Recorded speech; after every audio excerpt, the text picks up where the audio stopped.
Lições bíblicas. A fragilidade humana e a soberania divina. O sofrimento e a restauração de Jó.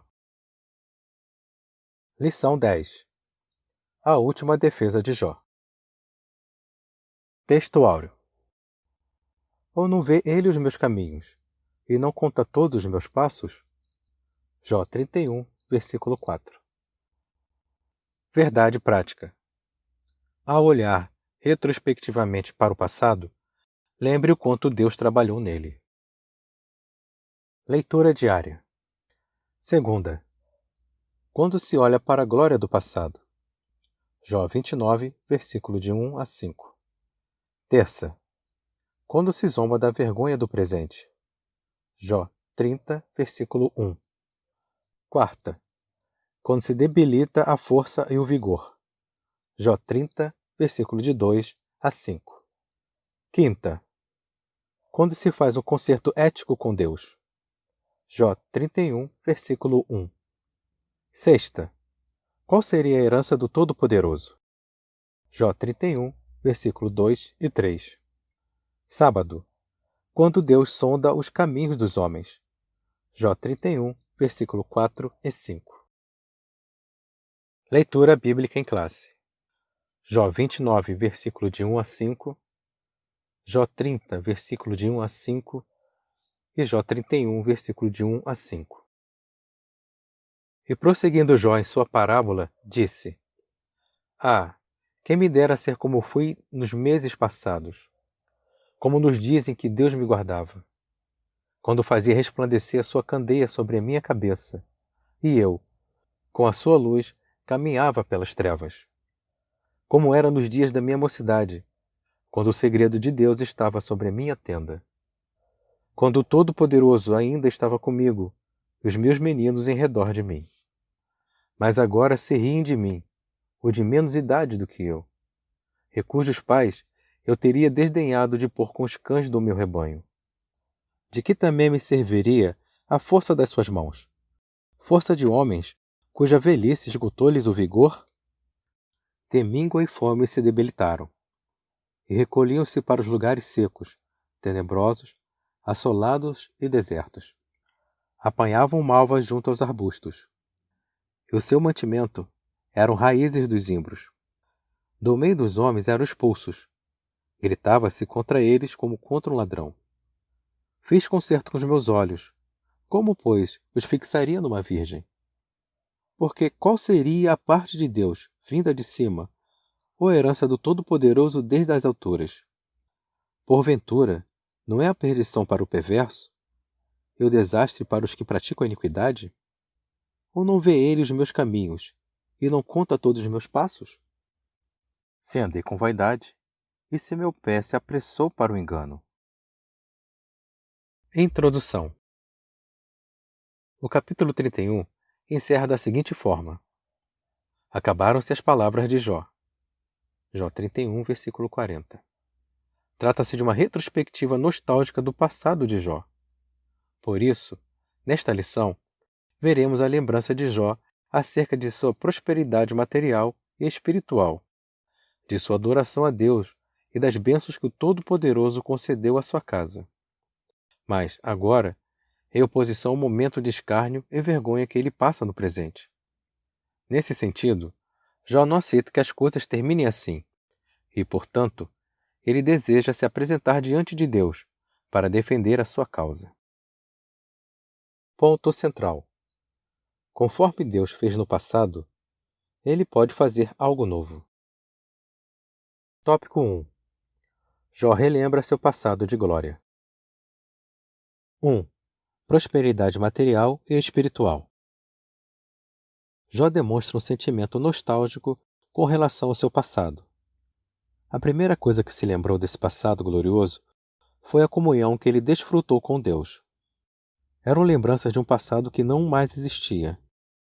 Ele lembra que Deus o protegia, suas bênçãos sobre ele e sua família, sua orientação em meio às dificuldades e a presença real de Deus na vida dele.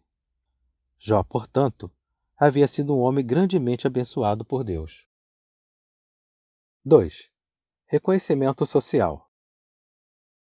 Jó também se lembra de sua antiga condição social, quando exercia a função de um respeitado juiz de sua cidade.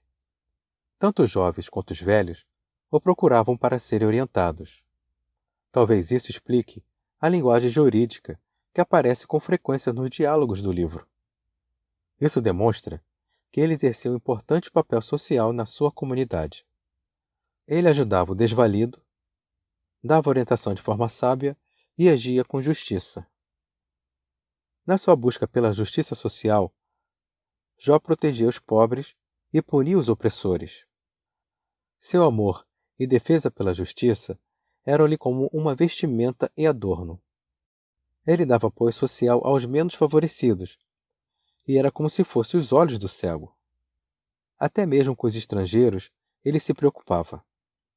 Tendo agido com justiça e equidade, nada mais natural que esperasse que seus dias terminassem em paz ao lado de sua esposa e filhos.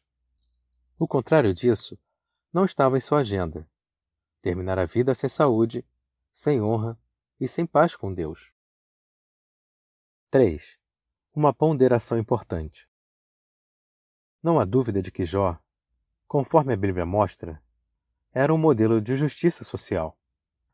Todavia, devemos ter o cuidado de não transportar para dentro do texto bíblico nenhuma teoria moderna de justiça social, firmada em valores materialistas contrários aos defendidos nas Escrituras. De fato, ele era um homem que defendia a justiça social, mas nem de longe se pode classificá-lo como um socialista nos termos modernos. Isso seria forçar o texto, ir além do que está escrito e sobrepor o pensamento político na Bíblia. Síntese do tópico 1. Jó relembra seu passado de prosperidade material e espiritual, bem como a sua atuação social. Tópico 2. Jó lamenta seu estado presente. 1. Desprezo por parte dos jovens e das classes menos favorecidas. Após lembrar com tristeza da sua antiga condição social próspera, Jó lamenta o ponto que havia chegado sua miséria. No Antigo Oriente, os mais velhos eram objetos de grande estima. Por isso, quando gozava de sua prosperidade, ele era respeitado, não apenas pelos mais velhos, mas também pelos mais jovens. Entretanto, Jó lembra que agora se riem de mim, os de menos idade do que eu, e cujos pais eu teria desdenhado de pôr com os cães do meu rebanho. Jó 30, versículo 1. De homem respeitado, ele passou a ser visto como uma escória social. Jó, portanto, lamentava estar no fundo do poço. 2. Abatimento físico e emocional. O patriarca se sente um homem abandonado por Deus. Por isso, essa lembrança o lança numa profunda tristeza e produz em sua vida um grande sofrimento, que além de físico, era também de natureza emocional. Como salmista, Jó lamenta suas dores. Nas suas vestes, ele via uma prova real de seu sofrimento. Nesse sentido, no versículo 18, aparece a palavra desfigurou. Alguns intérpretes acreditam que a palavra melhor traduzida é manchada. Ou seja, as feridas abertas de Jó haviam manchado suas vestes. Ele imagina que Deus está por trás de todo esse sofrimento e que, mesmo depois de clamar, o Altíssimo lhe ignora. O homem de Uz sente-se caçado como um animal selvagem e atormentado por um furacão. 3. Deus teria abandonado Jó? O sofrimento emocional de Jó refletia sua crença de que havia sido abandonado por Deus. Todavia, era também um reflexo de ter sido abandonado pelos homens. Junto a isso, ele observou que o seu clamor foi totalmente desconsiderado. Doía saber que havia ajudado muitas pessoas carentes e necessitadas de socorro, mas agora, o seu clamor por socorro ser totalmente ignorado. Em vez de ajudado, ele era repelido como uma escória social.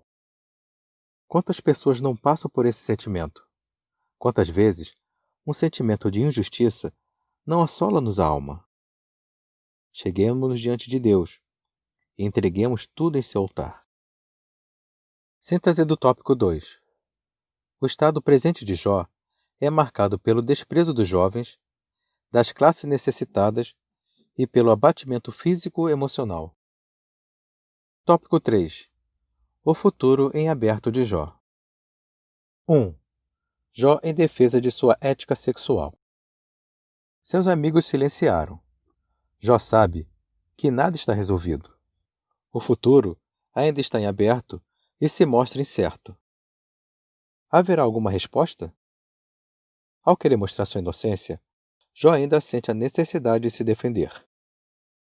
A primeira defesa dele é em relação ao comportamento ético-sexual, dizendo que sempre se comportou com integridade em todas as esferas da sua vida. Nos versículos de 1 a 4 do capítulo 31, ele mostra, por exemplo, que jamais permitiu desvio de seu comportamento sexual, fazendo uma aliança com os próprios olhos para evitar luxúria e impureza quando olhasse para uma donzela. Segundo o ensino do Novo Testamento, somos estimulados também a fazer um concerto com os próprios olhos. 2. Jó em defesa de sua ética social. Jó também faz uma defesa de sua ética social. Ele já havia mostrado que a justiça social marcou sua forma de agir. Todavia, ele lembra que isso só foi possível porque procurou conduzir-se sempre por princípios de uma ética social. Por exemplo, ele sempre tratou o órfão e a viúva com humanidade. Os escravos, mesmo sendo sua propriedade, tinham liberdade para o procurarem e apresentarem-lhe suas queixas. O seu comportamento ético-social o habilitou a agir como tribuno dos desvalidos. Lembremos-nos da verdadeira religião, bem como Tiago afirmou: visitar os órfãos e as viúvas nas suas tribulações e guardar-se da corrupção do mundo. Eis um dos fundamentos de nossa ética social. 3. Jó busca a resposta de Deus. Agora Jó se dirige a Deus na forma exclamativa: ah, quem me dera um que me ouvisse! Ele já havia feito uma viagem retrospectiva sobre o seu passado.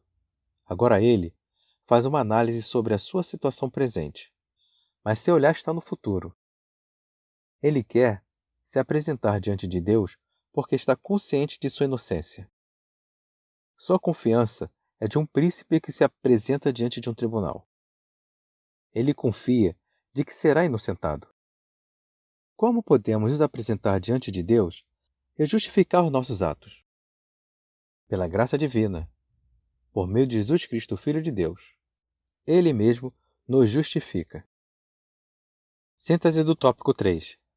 Jó faz uma defesa de sua ética sexual, social e busca a resposta de Deus. Conclusão. Nesta lição, vimos que Jó se lembrou de seu passado abençoado e de como agiu com integridade e humanidade com o próximo. Nunca havia agido de forma injusta com ninguém, nem tampouco cometido pecados que o desonrassem moralmente. Sua integridade estava intacta. Assim, ele acredita que chegou o grande momento de se apresentar diante de Deus e receber dele o veredito de que é um homem injustiçado e inocente.